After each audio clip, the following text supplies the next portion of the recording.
Hi friends, good morning. আমি পল এবং আপনারা দেখছেন আমার ইউটিউব চ্যানেল অ্যাংরি কনুর। আশা করি আপনারা সবাই ভালো আছেন এবং ভালো আছে আপনাদের পাখিগুলি। তো আজকের ভিডিওর টপিকটা তেমন কিছুই নয়। আজকে পুরো এরিয়াটা কভার আপ করব এবং ফুড ডায়েটে কী কী থাকছে ওইগুলো আপনাদের সাথে শেয়ার করব। এবং আরেকজনের সাথে পরিচয় করেই হচ্ছে রিজু, আমার ভাই। Hi friends. এ পুরো এভিয়ারিটাকে নিজে একাই পরিচালনা করে। আমি তো থাকতে পারি না কাজের জন্য। খাবার দেওয়া থেকে শুরু করে টোটাল সব কিছুই সেট আপের ওই মেনটেন করে। তো চলুন আজকে দেখা যাক পাখির কী কী খাবার আছে এবং কেমন দেওয়া হচ্ছে, সব কিছুই শেয়ার করছি। দেখুন, প্রথমে ওয়েস্টেজগুলো তুলে নেওয়া হচ্ছে এবং জল বাটি থেকে শুরু করে সবগুলো বের করে প্রত্যেক দিনের মতোই পরিষ্কার করা হবে। দেন তারপরে পরিষ্কার জল, সফট ফুড এগুলো প্রোভাইড করা হবে। ওটাও বের করে নাও। এভাবে প্রত্যেকটি খাঁচা থেকেই সবগুলো বের করে নেওয়া হয়েছে এবং পরিষ্কার করা হবে এরপরেই। তো প্রথমে বাটিগুলো বের করে নেওয়া হচ্ছে। সব বাটিগুলো বের করে নেওয়ার পরে ওগুলোকে ভালো করে ধোয়া হবে এবং পরিষ্কার করার পরেই ওগুলোতে খাওয়ার জল সব কিছু প্রোভাইড করা হবে। তো প্রথমে বাটিগুলো ধুয়ে নেওয়া হোক, তারপরে আবার ভিডিওটি স্টার্ট করছি। বাটিগুলো তো সব ধুয়ে নেওয়া হয়েছে।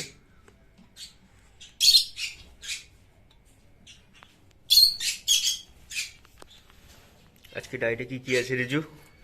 পেয়ারা, আপেল, পেয়ারা, ছোলা, মুগ। তো আপনারা শুনলেন আজকে ডায়েটে আছে পেয়ারা, ছোলা, আপেল, মুগ আর সাথে রয়েছে গাজর।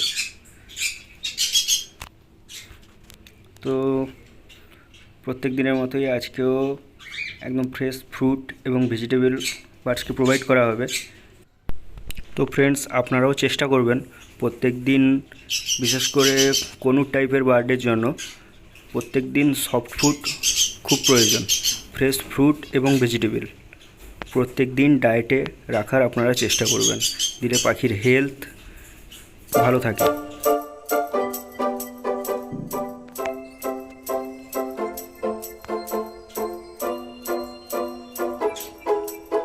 সবার প্রথমে একদম ফ্রেশ ওয়াটার প্রোভাইড করা হচ্ছে, তারপরে যাচ্ছে ফল। তো ফ্রেন্ডস, একটাই কথা মনে রাখবেন, যখন আপনারা সফট ফুড প্রোভাইড করবেন পাখিদের জন্য, তো তখন সাথে সাথে কিন্তু সূর্যমুখী বীজ ইউজ করবেন না। প্রথমে সফট ফুডটা দিয়ে অন্তত 1 ঘন্টা মতো ওদেরকে ছেড়ে দিন, ওরা ফলটা আগে ভালো করে খাক, তারপরে আপনারা ওই সিড প্রোভাইড করবেন। তো দেখুন, এখন সফট ফুডগুলো প্রোভাইড করা হচ্ছে, তো তার সাথে আমরা কোনো সিড ইউজ করছি না, কারণ কোনো টাইপের বার্ড সিড খুব পছন্দ করে। তো আপনারা যদি সফট ফুডের সাথে সিড প্রোভাইড করে দেন, তো ওরা সফট ফুড ছেড়ে দিয়ে আগে সিডের দিকেই যাবে।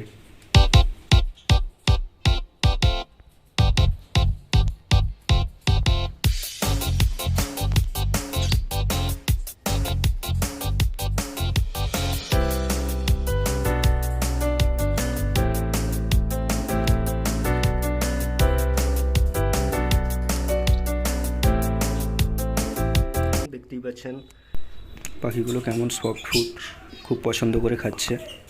তো এদের সবথেকে ফেভারিটটা হচ্ছে পেয়ারাই। ওরা প্রথমে কিন্তু কোনো কিছু খাওয়ার আগেই পেয়ারাটা আগে চুজ করে, দেন তারপরে আদার্স ফলের দিকে যায়। তো বেবিগুলোকেও দেখুন, সফট ফুড দেওয়ার সাথে সাথেই নিচে চলে এসছে এবং ছোলা, পেয়ারা ওগুলো খাওয়া শুরু করেছে। প্রত্যেক দিন সকালে এইভাবে সফট ফুড প্রোভাইড করুন আপনাদের পাখিকেও, দেখবেন পাখির হেলথ খুব ভালো থাকবে এবং পাখিও খুব অ্যাক্টিভ থাকবে। এবং দুপুরের পরে বিকেলের দিকে আপনারা সিড প্রোভাইড করুন। তো চলুন অন্যদিকে যাওয়া যাক।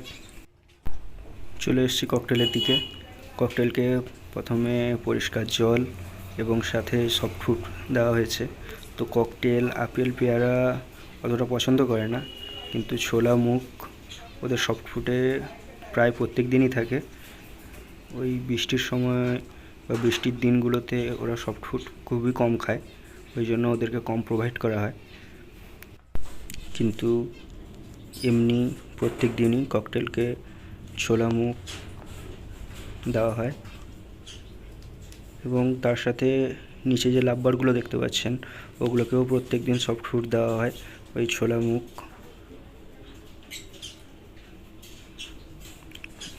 ওই ছোটো বাটিগুলোতেই দেওয়া হচ্ছে সফট ফুড।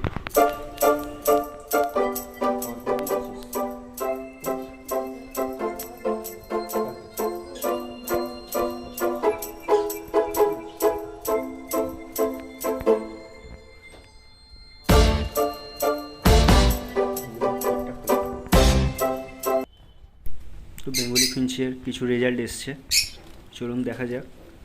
4টে চিক্স এসছে এবং ওদের হেলথ কেমন আছে আপনাদের সাথে শেয়ার করছি, দেখুন।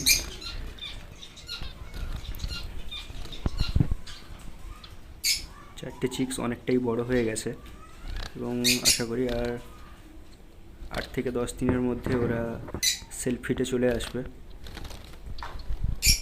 তো দেখলেন বেঙ্গলির প্রোগ্রেসটা। তো আজকে ভিডিও বানানোর একটাই উদ্দেশ্য, আপনাদের দেখানো যে সফট ফুড কীভাবে পাখিদের প্রোভাইড করা হয় এবং সফট ফুডের মধ্যে কি কি থাকে এবং কিভাবে দেওয়া হয়, এগুলোই আপনাদের সাথে শেয়ার করার জন্য আজকে ভিডিওটি বানিয়েছি। ধন্যবাদ এতক্ষণ ভিডিওটি দেখার জন্য। তো ফ্রেন্ডস, আজকের ভিডিও এতটাই। যদি ভিডিওটি ভালো লেগে থাকে অবশ্যই লাইক, শেয়ার এবং সাবস্ক্রাইব করবেন এবং কোনো রিলেটেড আরও নতুন নতুন আপডেট পেতে আমার চ্যানেলটিকে অবশ্যই সাবস্ক্রাইব করে রাখবেন। তো চলুন, দেখা হচ্ছে পরবর্তী কোনো ভিডিওতে নতুন টপিকের সাথে। ততক্ষণের জন্য বাই বাই ফ্রেন্ডস।